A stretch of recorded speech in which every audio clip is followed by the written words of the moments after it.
হকে দ্বীন এবং ধর্মের ইসলামের খেদমত করার তৌফিক দান করুন। আল্লাহ পাক রব্বুল আলামিন আহকামুল হাকিমিন আমাদেরকে যেন এই কালকে হাল করে দেন।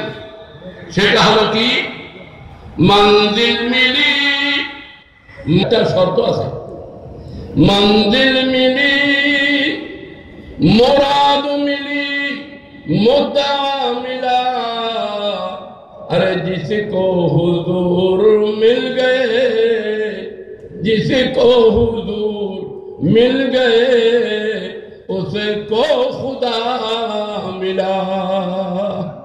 আল্লাহর নবীকে যে হাসিল করেছেন সে নিশ্চয় নিশ্চয় নবী পাকের মাধ্যমে আল্লাহকে পেয়ে যাবে। বড় করে বলুন আলহামদুলিল্লাহ। আল্লাহ আমাদেরকে সবাইকে তৌফিক দান করুন। আমা আলাইনা ইল্লাল বারাক ওয়া আখিরু দাওয়ানা আলহামদুলিল্লাহ।